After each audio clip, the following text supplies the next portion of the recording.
Shalom sahabat Alpetra Ministry dimanapun Anda berada, tetap cinta Tuhan, cinta keluarga dan jaga kesehatan. Dan pesan saya nih, ya singkat aja ya, ini banyak keluarga-keluarga sekarang sedang diganggu oleh kuasa-kuasa gelap oleh berbagai hal ya. Jadi kuatkan keluarga ya, seperti apapun harus tetap bersatu, saling mengasihi ya. Dan hari ini kita bukan ngomongin keluarga, tapi ngomongin ada yang lahir dalam sebuah keluarga, yaitu seseorang yang dinubuatkan sejak zaman dahulu. Nah, apa itu? Sebelumnya ada yang kembali akan menjelaskan kepada kita tentang tema yang akan kita bahas saat ini. Mari kita sapa beliau terlebih dahulu. Dan ini dia, Shalom Pak Dr. Habib Sihaloho. Shalom Pak. Salam. Selamat malam. Sehat semua? Sehat tentu ya. Tuhan Yesus berkati. Haleluya, puji Tuhan. Baik Bapak Dr. Habib Sihaloho, kita Pak Sihaloho aja ya, supaya lebih gampangnya ya. Pak Sihaloho, ini bisa nggak Pak jelasin nubuatan tentang Mesias, terutama dalam perjanjian lama ya, kalau nubuatan ya, karena perjanjian baru Mesiasnya sudah datang. Nah, di dalam kitab perjanjian lama terdapat nubuatan akan datangnya Mesias. Secara keseluruhan ada 300 nubuatan katanya ya Pak ya, tentang Mesias ini. Nah, ini gimana ya Pak? Mungkin kita bisa mulai dulu dengan apa sih makna dari nubuatan itu sendiri Pak? Silakan. Ya, baik. Mengenai nubuatan, memang untuk di lingkungan kita ya, yang beriman kepada Tuhan Yesus, sesuai dengan apa yang diucapkan atau dikatakan dalam Alkitab, dengan bentuk futuris ya, atau penyingkapan yang akan terjadi. Penyingkapan yang akan terjadi itu untuk di perjanjian lama terkait dengan Sang Mesias, Juru Selamat yang dijanjikan bagi segala bangsa itu, dan sifatnya nubuatan yang dibuatkan oleh tokoh-tokoh Alkitab yang dipilih Tuhan khusus, nabi ya, atau juga imam ya, atau juga raja, tapi umumnya nabi ya, umumnya nabi. Betul, lebih kurang 300 ya jumlah nubuatan yang mengacu kepada Juru Selamat, Yesus Kristus di dalam perjanjian baru. Dan nubuatan itu tentu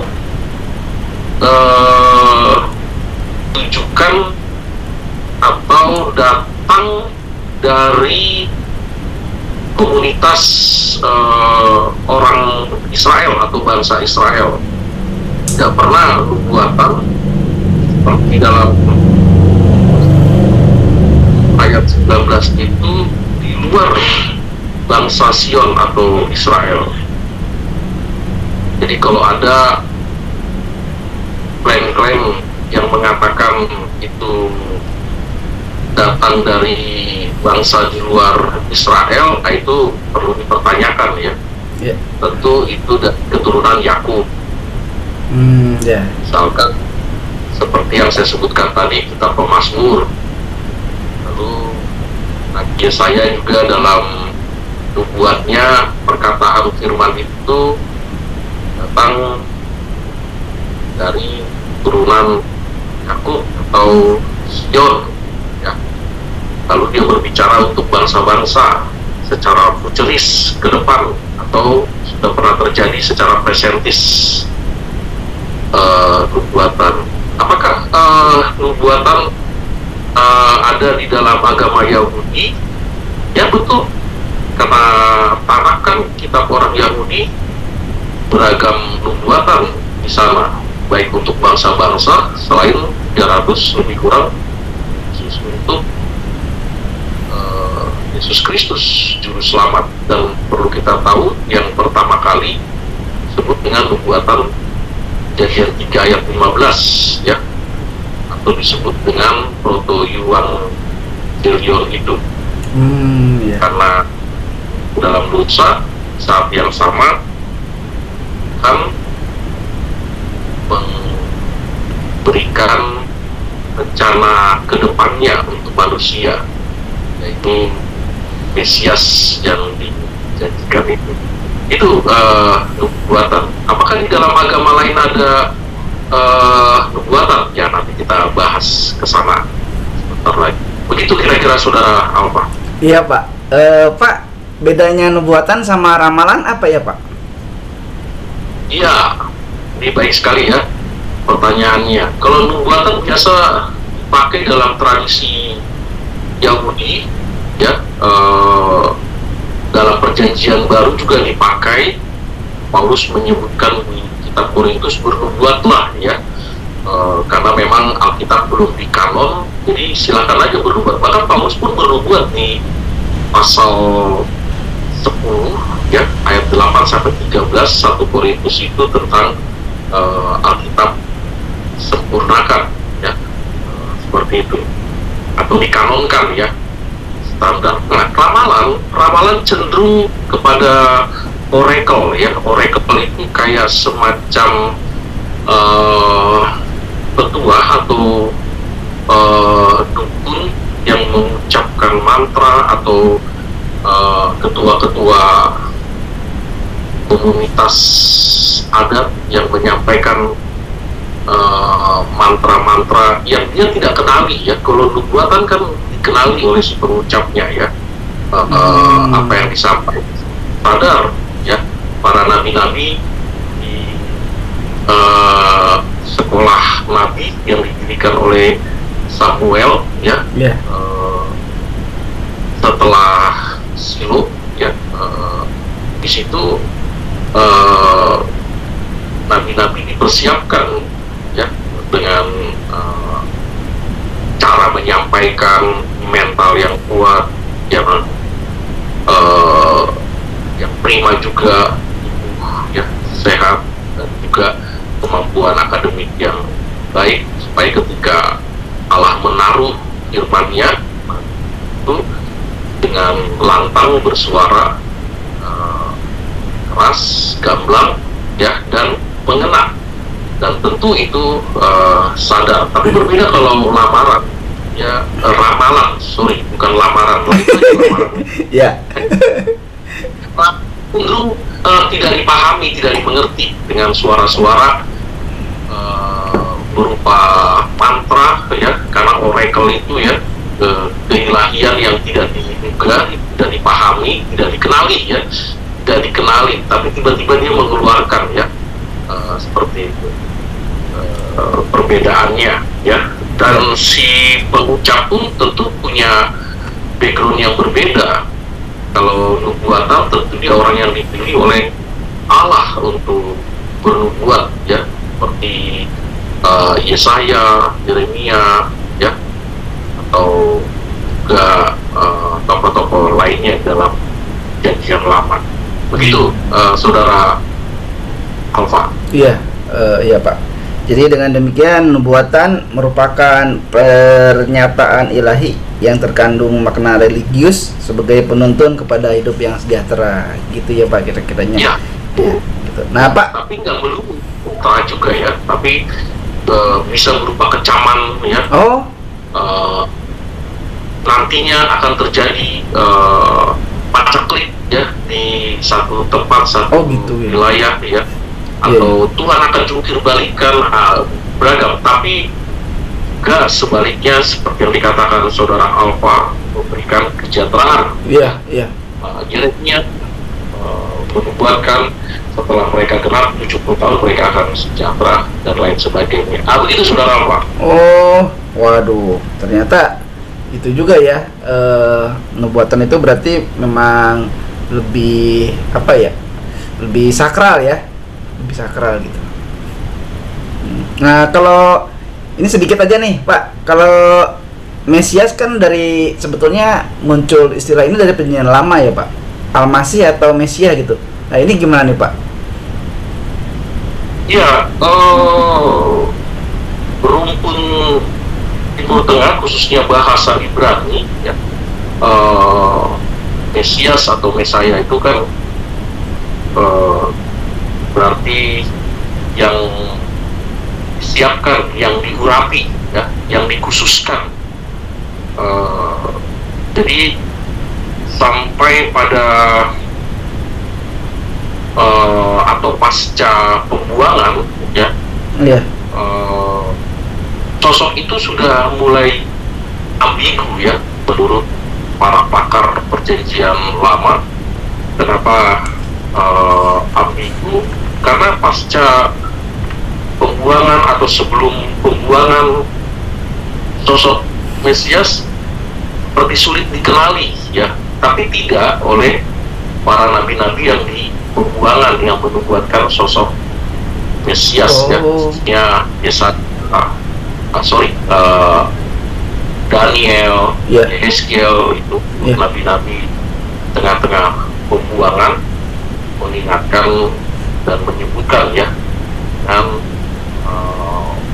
memperkenalkan anak manusia, pasal 7 di pasal 9 oleh Daniel ya. Begitu juga Yehezkiel ya, pasal 40 ke atas sampai pasal 48. Nah, kenapa menjadi Al-Masih ya, perkembangan bangsa-bangsa atau bahasa juga akhirnya dengan sendirinya ya berubah, tapi dengan maksud yang sama saya kira ya, yaitu dikhususkan atau yang disiapkan, diurapi ya, seperti itu. Tapi yang sebenarnya perjanjian baru menjawab kapan Mesias datang, itu yang diperkenalkan oleh sendiri Yohanes Pembaptis dalam Yohanes 1 ayat 29 ya. Inilah anak domba yang datang ya, yang menggunakan istilah anak domba. Iya. Anak domba yang sudah dibicarakan, sudah disebut ya 700 tahun sebelumnya oleh Yesaya ya, atau 500 sebelumnya oleh Mika ya, dan sebagainya ya, yang mengkhususkan Mesias itu, mana nabi-nabi menyebutkan seperti itu. Nah, tapi kenapa bisa di bangsa lain memakai istilah Al-Masih ya, atau Urapi ya, atau Kristos dalam istilah Yunani ya, yang Urapi, atau Mesias juga bisa juga disebut sebagai Logos ya, atau Mesias juga bisa disebut sebagai satu-satunya yang ya itu bagian dari Alpha dan Omega ya, satu-satunya datang ya, yang Allah yang datang seperti itu. Jadi saya kira apa yang dimaksudkan atau ditanyakan tadi oleh saudara Alpha benar-benar ya, yang dijanjikan itu datang dan sudah datang ya, seperti itu, dan akan datang lagi dengan maksud Maranatha ya, menjemput atau membawa kita ke surga. Jadi nubuatan itu udah terjadi ya sebetulnya ya Pak? Iya. Udah terjadi di dalam diri Tuhan Yesus Kristus gitu ya. Nubuatan dalam diri Tuhan Yesus, iya. Tidak ada sosok lain ya. Tidak ada. Kalau memang itu ada, itulah yang disebut oleh Yesus dalam Matius 24, hati-hati orang yang menyebut dirinya Mesias lain ya. Iya.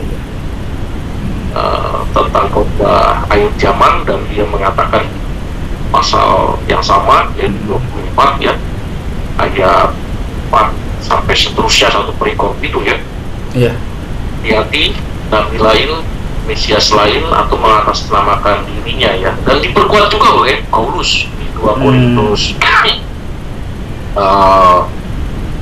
itu ya, maaf, di 2 Korintus 11 ayat 4 itu tentang Yesus lain, nabi lain, rasul lain ya, supaya waspada ya. Nah, ya muncul seperti yang dikatakan Yesus dan Paulus ya, entah itu klaim nabi, entah itu klaim rasul, entah itu klaim apa. Nah, justru itu kekuatan memperkuat iman kita ya, bahwa Yesus sudah pernah mengatakan mewaspadai. Jadi tidak ada diurapi lagi yang tidak ada ya. Pengajar palsu gitu ya. Iya. Wah, ini juga ya Pak. Kalau gitu Pak, apa sih ukurannya seseorang ketika ngomong nih? Itu dianggap nubuatan atau bukan nubuatan? Nah, itu ukurannya gimana nih? Misalnya Bapak ngomong nih, saya bilang, wah itu nubuatannya dari Pak Syahlo tuh gitu. Atau gimana tuh? Ada ukurannya nggak?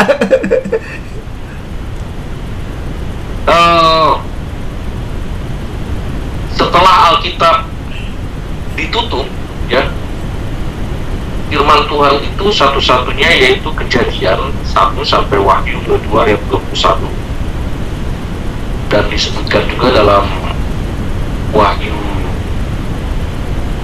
22 ayat 18 sampai 20, tidak dilebihkan, tidak dikurangi ya. Dengar ya Pak Alfa ya. Iya. Itu adalah wahyu Allah satu-satunya. Jadi sekarang ada orang mengklaim ada nubuat, orang mengklaim ada pernyataan-pernyataan, itu mungkin bukan dari Tuhan ya, itu mungkin devosi aja, devosionalnya. Iya. Keputusan yang muncul dalam berpengalaman ya, bukan firman Tuhan lagi. Kalau orang punya klaim firman Tuhan, siapa yang mengkonfirmasi bahwa itu firman Tuhan?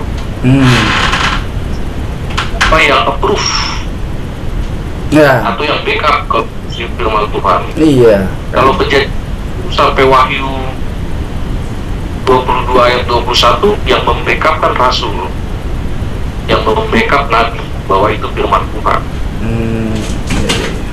Kalau ada orang yang mengklaim dari sepanjang abad, khususnya di abad keempat sampai sekarang, itu nabi, itu rasul. Ya betul kata Yesus, kita membackup lah ya. Siapa yang mengkonfirmasi itu benar? Sementara rasul-rasul sudah pada berpergian ke surga. Iya. Jadi Alkitab sudah cukup memberitahu bahwa Mesias itu hanya Yesus, tidak ada lagi. Dan kenapa orang Yahudi menolak Yesus ya? Iya. Sebagai Mesias, karena keberatan Mesias disalib ya, karena salib bagi orang Yahudi kekejian, atau nggak tepat lah ya, masa Mesias salib. Iya gitu. Masa Mesias anak tukang kayu gitu ya. Iya. Masa Mesias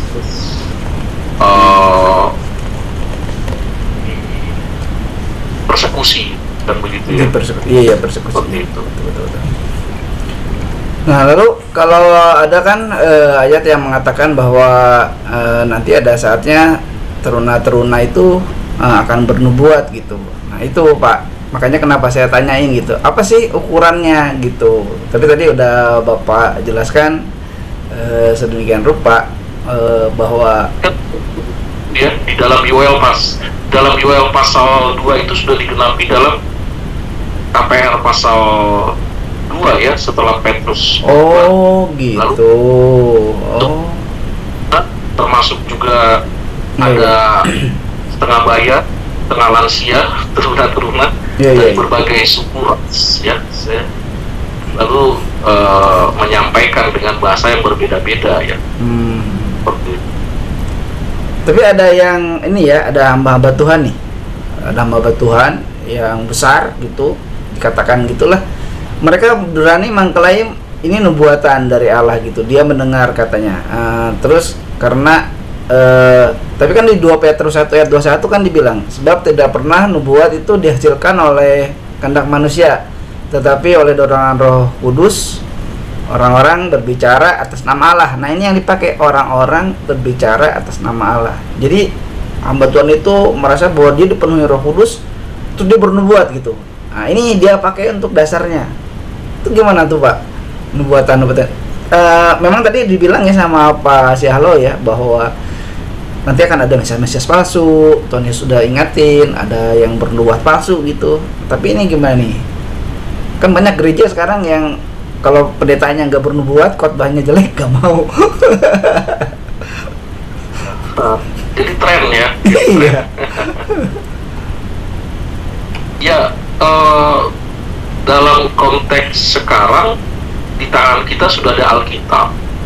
Ya. Dan Alkitab itu semua firman Allah. Ya. Dan semuanya itu adalah kebenaran. Karena Yesus sendiri bilang dalam Yohanes 17 ayat 17, ya, itu kebenaran. Dan begitu ya. Ya. Terus tidak dikurangi. Ya. Lalu seperti saudara Alfa ada klaim-klaim mengklaim bahwa dia mendapat firman, ya berarti Alkitab kita bertambah. Oh iya. Jadi 67, 68 ya, apa nggak cukup 66? Saya kira sih cukup ya. Iya, cukup. Karena yang approve itu kan semua yang konfirmasi, yang backup jelas orang-orangnya ya. Iya. Orang dekat dengan Yesus. Iya. Jelas. Kalau yang klaim di era sekarang, ya kepentingannya apa? Sementara sudah ada di dalam Alkitab gitu ya. Keperluannya apa?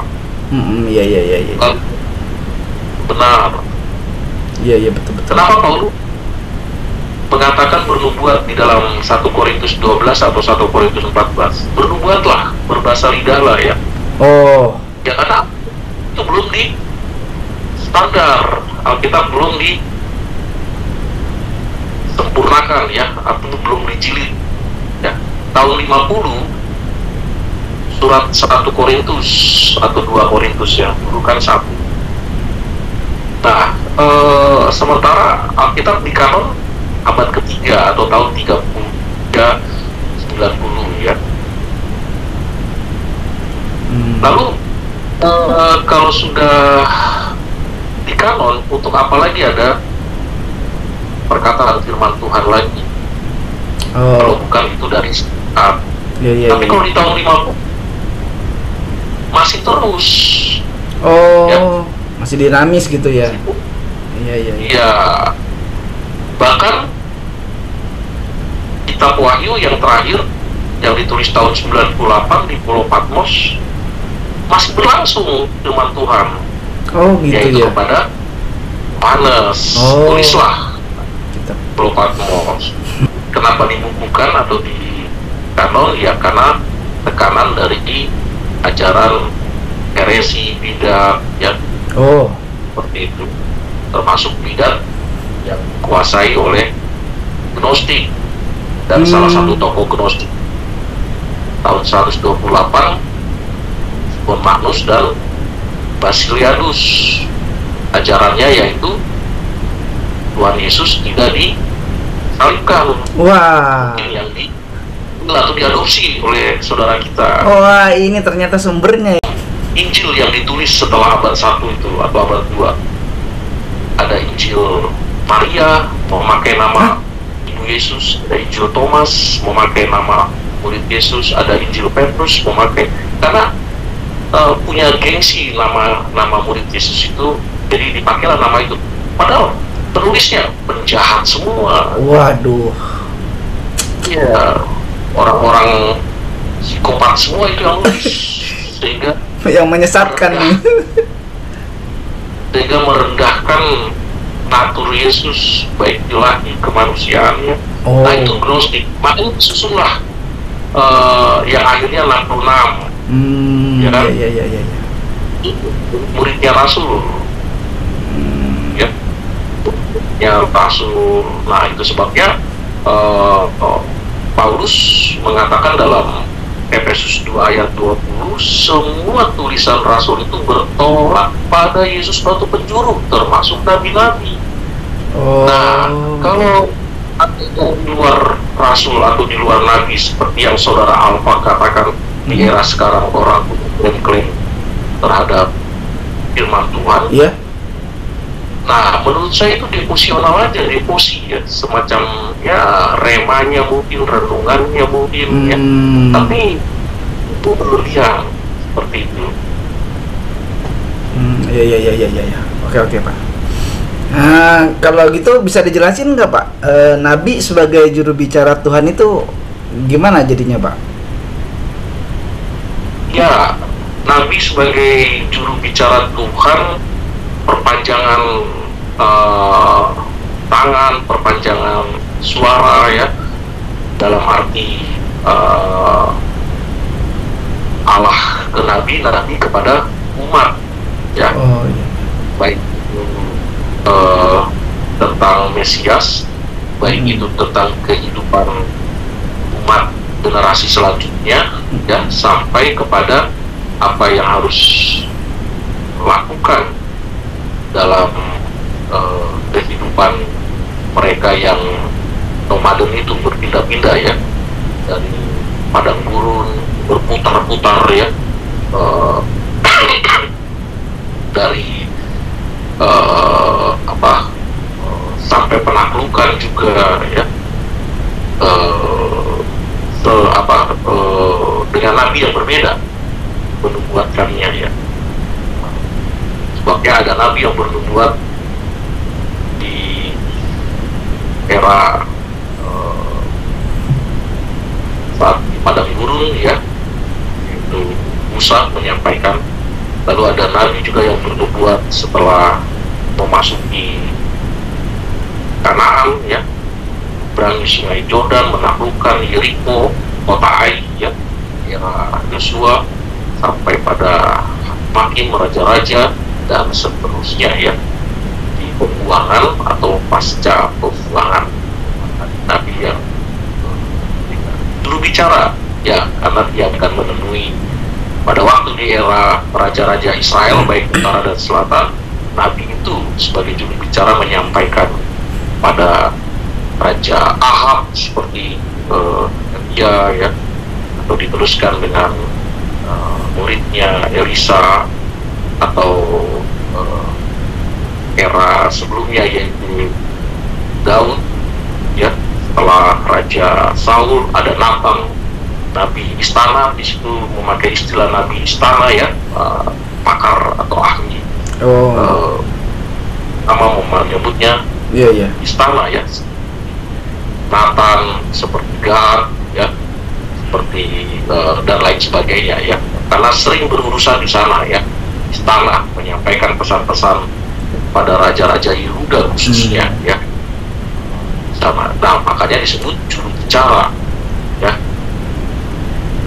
bicara, dan apa yang disampaikan tidak bisa ditarik kembali ya, seperti itu. Tidak bisa ditarik kembali.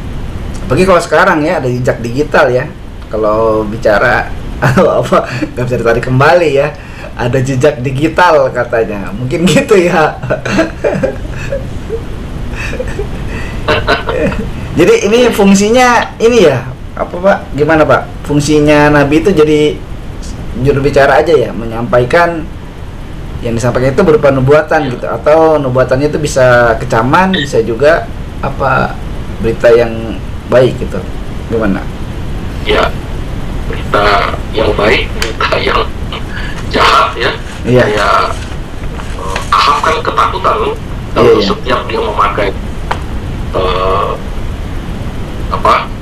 Nabi Elia menyampaikan pesan-pesannya. Iya. Jadi yang fungsinya menyampaikan berita itu. Beritanya beragam. Tadi saya sebut kecaman, ada yang tadi saya sebut berita baik ya, penaklukan ya, bahkan bersifat pribadi untuk nabi itu, atau juga bersifat nation ya, untuk bangsa itu atau negeri itu ya, secara umum, tentang keadaan yang akan datang ya, kerajaan atau penguasa yang akan datang yang digambarkan tanah liat di telapak kaki sampai tumit ya. Iya. Pernah. Nah itu kan berarti patung itu atau Daniel dia bicara yang dia sampai mati pun belum terjadi peristiwanya. Gitu ya.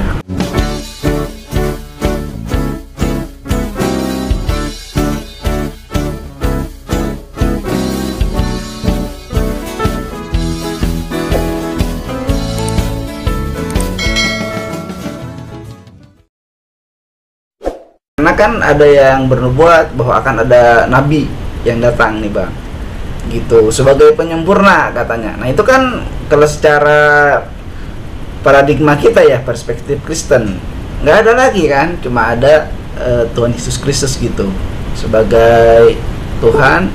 Tapi ya, menurut saya nabi itu Yohanes Pembaptis ya, karena dia dinubuatkan oleh Yesaya, dinubuatkan oleh Maliaki, oleh Yesaya tentang sosok nabi yang akan datang mempersiapkan jalan bagi Mesias.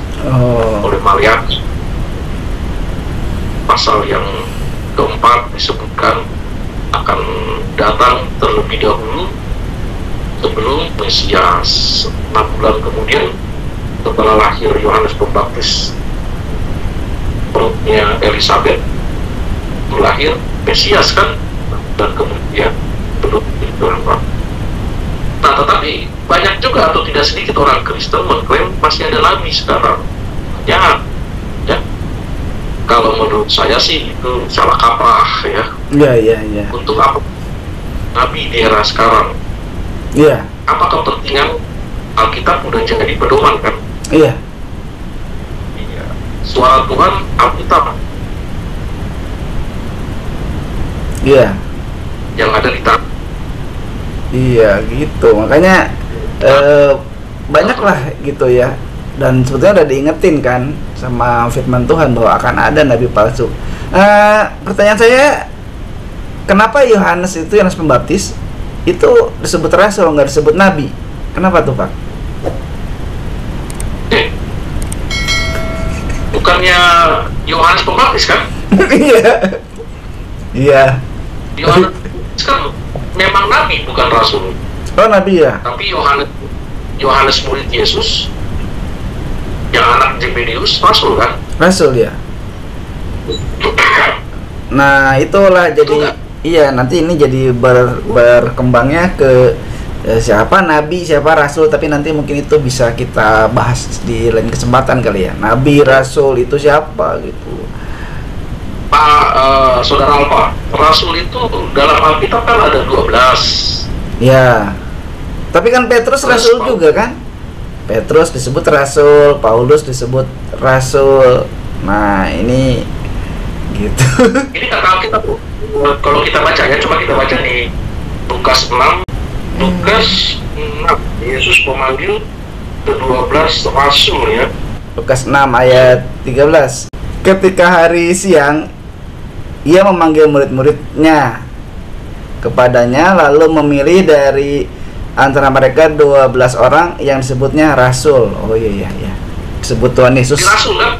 Iya. Disebut Tuhan Yesus langsung ya. Jumlahnya 12. Iya. Rasul. Sebenarnya jangan pakai kata rasul ini. Rasul kan bukan bahasa atau arti dari Yunani ya. Apostolos, utusan lah gitu kan. Oh. Utusan ya. Utusan. Dipakai tradisi bahasa yang sebelah ya. Seperti itu. Apostolos kan artinya utusan. Jadi mereka ini utusan Yesus. Ya. Oh, apostolos ya sebetulnya ya. Utusan, diutus. Berapa jumlahnya? 12. Apakah ada rasul lain? Ada, yaitu Paulus. Siapa yang mengklaim? Yesus sendiri. Waktu Paulus berjumpa di Yesus dengan melihat secara penglihatan, kan begitu ya, satu menuju ke Tarsus ya, Damsyik. Iya, kisah Rasul ya. Betul. Rasul bahwa engkau adalah Rasul, dan itu diklaim oleh Paulus sendiri. 2 Korintus 12 ayat 12 tuh, coba ya kita baca ya. 2 Korintus 12 ayat 12 diklaim sendiri oleh Paulus bahwa dirinya adalah Rasul. 2 Korintus 12 ayat 12. Segala sesuatu yang membuktikan bahwa aku adalah seorang rasul telah dilakukan di tengah-tengah kamu dengan segala kesabaran, tanda, mujizat, dan kuasa-kuasa. Jadi Paulus bukti dia rasul, melakukan mujizat, melakukan kuasa-kuasa, kan bukti dia rasul kan? Iya. Nah, jadi apakah ada rasul setelah 12 ini? Nggak ada. Apakah ada nabi setelah terakhir Yohanes Pembaptis? Nggak ada. Iya. Seperti itu. Iya. Lalu kalau ada orang ya itu urusannya kan. Tapi pertanyaan saya, siapa yang mengklaim dia rasul atau nabi? Sementara yang tadi dibaca saudara Alfa, Lukas 6 ayat 13 tadi, Yesus sendiri yang mau rasul. Ada nggak di situ rasul? Iya, betul. Batu karang. Iya. Betul, Heli. Cihaluru, nggak ada. Iya. Tapi secara teologis itu kan utusan kan, pemberitakan Injil. Oh, iya, apostolos gitu ya. Pantesan ya suka ada di gereja itu ini apostolnya gitu, apostol. Ya. Keren banget. Teologis secara anak Tuhan memang kita rasul Tuhan yang wajib memberitakan Injil. Tapi rasul yang dipilih Tuhan Yesus langsung ini memang dipersiapkan setelah Yesus naik ke surga lalu memberi kuasa ya. Secara Rasul pasal 1 ayat 8 kan mereka diberi kuasa tuh. Mereka itu rasul loh. Ya kan? Diberi kuasa. Kuasanya apa? Kuasanya setiap mereka berdoa, setiap mereka memohon, gak pernah pending. Pernah gak pending? Misalnya Petrus sama Yohanes yang lumpuh diseram bisa lumpuh, baik Allah. Iya. Aku tidak butuh A, B, C, D, E, ya. Aku gak punya banyak harta, emas dan lain, tapi demi nama Yesus berdiri kan? Pending gak? Enggak. Nyesel gak? Enggak. Tunda gak? Enggak. Nanti dulu gak? Enggak. Mujizat langsung. Nah itu kuasa yang dibilang Paulus kan, tanda. Nah coba kalau yang berdoa kita nih ya paling mati. Bisa juga terjadi mujizat. Bisa kita iya. Bukan berarti nggak ada mujizat kan, karena tidak ada yang mustahil bagi Allah. Lukas 1 ayat 37. Yesus pun sebagai Mesias dia bernubuat menyampaikan bahwa nanti murid-muridnya akan melakukan tanda-tanda yang dia bahkan tidak pernah lakukan saat di bumi. Betul kan? Yesus pernah ngomong gitu ya? Yesus pernah gak menyembuhkan dengan bayangannya? Gak pernah. Tapi Petrus menyembuhkan dengan bayangannya kan? Pasal 5 KPR. Iya. Terus baru buat berarti mereka kasih minum racun nggak mati. Itu cerita Thomas di India kan? Iya. Sama racun yang strict, raja yang anti Yesus ya, anti Injil, kasih dulu racun itu si Thomas ya, akhirnya dia nggak mati kan, makanya terkenal Gereja Martoman. Iya. Betul. Nah jadi kalau klaim-klaim seperti yang saudara Alfa tadi sebut, misalnya ada nabi tuh gitu kan, sebenarnya nggak perlu diuji lagi ya. Karena Alkitab sudah menjadi pedoman dan tidak ada lagi nabi. Oke nih Pak, balik lagi nih Pak, mungkin ini yang terakhir nih, ciri utama dari nubuatan tentang Mesias itu bagaimana? Oke. Yesaya pasal 53 sangat detail menyampaikan tentang sengsara Yesus atau menubuatkan. Lalu sangat lengkap juga ketika dia menjelaskan nubuatnya di pasal 7 ayat 14 tentang Immanuel, pasal 9 ya, lalu dan seterusnya. Artinya Nabi Yesaya paling banyak menjelaskan nubuatan Yesus ya, termasuk juga nubuatan Yohanes Pembaptis yang mempersiapkan Yesus.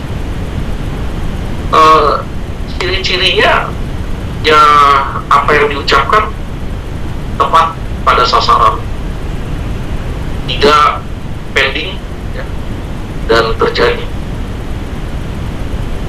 dan tidak bisa dibantah ya. Sekalipun di era sekarang banyak yang membantah, oh itu yang dibuatkan di dalam Alkitab si A, si B, si C gitu. Dan jelas-jelas Alkitab kita menyebut buatan itu gak pernah datang keluar dari bangsa Israel atau Sion, Yakub. Nah, kita kan keturunan Yakub. Iya, betul. Dari segi keimanan dan juga dari segi teologis dan lain sebagainya. Iya. Lalu ciri-ciri itu juga seharusnya ya, seperti raja-raja yang mendengar nubuatan Nabi, penguasa ya, masuk bangsa Israel tahu ya. Tapi bagi yang menyimak mungkin tahu ya, tapi bagi yang tidak menyimak, tambah lagi mereka mengaruhi dengan ancaman bangsa-bangsa yang sering Tuhan serahkan kepada bangsa asing ya, dan bahkan Tuhan menghukum juga mereka apabila mereka tidak percaya kepada Allah Israel atau memberontak ya. Akhirnya mereka tidak ada kesempatan lagi untuk, atau tidak ada waktu lagi untuk bisa menerima itu ya, sebagai yang dijanjikan bagi segala bangsa, yaitu Mesias. Termasuk di era Yesus, dengan mata kepala sendiri imam-imam melihat, para pimpinan istana melihat langsung Mesias yang dimaksudkan, tapi tidak bisa menerima ya. Alkitab hanya mencatat Nikodemus, Yusuf Arimatea atau Markus yang betul-betul dan memahami, oh ini Mesias sudah datang. Nubuatan tentang Mesias itu dalam Perjanjian Lama sangat terperinci dan juga sangat luas ya, banyak gitu. Tadi di awal dikatakan 300 nubuatan ada dalam Perjanjian Lama, dan Bapak Dr. Sialo sudah menjelaskan sedemikian rupa. Penjelasannya sangat mudah ya untuk dipahami oleh kita, dan pastinya memperkuat iman kita, menambah wawasan kita. Nah, terakhir sebelum tutup seperti biasa, silakan mungkin closing statement atau ada tambahan, silakan Pak. Ya, baik, terima kasih Saudara Alfa.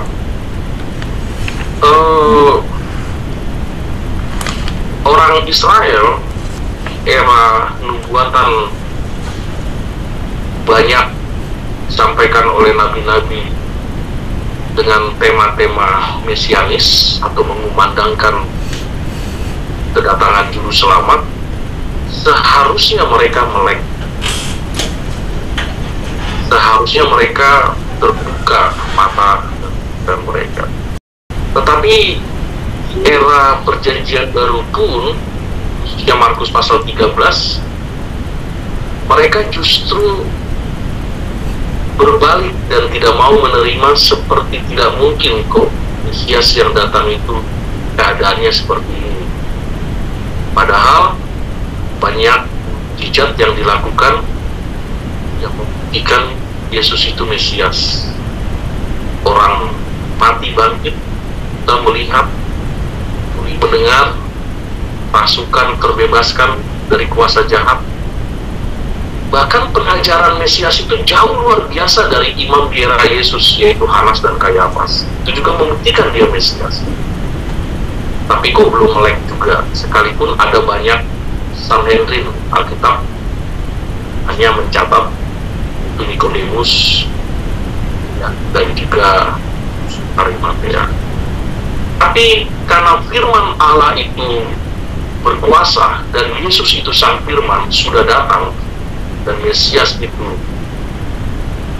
yang dijanjikan sudah datang, membuktikan bahwa nubuatan itu betul dan tidak keliru. Apa? Nubuatan itu datang dari keturunan Yakub, atau firman Tuhan itu datang dari Sion, yaitu Israel. Keselamatan itu datang dari Yehuda untuk semua bangsa-bangsa, apapun suku, ras, etnik, karena juru selamat itu untuk semua bangsa, yaitu menebus seluruh umat bangsa di bumi ini. Dan bila kita menerima, mengaku dosa, kesalahan, pelanggaran, maka kita akan diampuninya, bebaskannya. Karena manusia harus tahu bahwa dosa tidak bisa diselesaikan dengan cara apapun, termasuk upaya atau usaha manusia. Semua sia-sia. Dosa hanya diselesaikan dengan maut, kata Alkitab. Tapi oleh karena kasih Yesus, Dia datang menjadi sama dengan manusia, Dia Allah yang berkuasa, sehingga Yesus menaklukkan dosa. Dia berkuasa atas dosa. Jadi nubuatan yang disampaikan nabi-nabi, Yesus sudah datang, dosa sudah diselesaikan oleh Yesus. Apakah kita mau percaya? Pilihan ada di kita semua. Ya, terima kasih Pak. Baik nih sahabat Alpetra, bukannya kita tidak mau berlama-lama ya, tapi terima kasih sudah menonton, sudah membagikan, sudah subscribe channel ini, terus dukung, bantu dalam doa juga ya.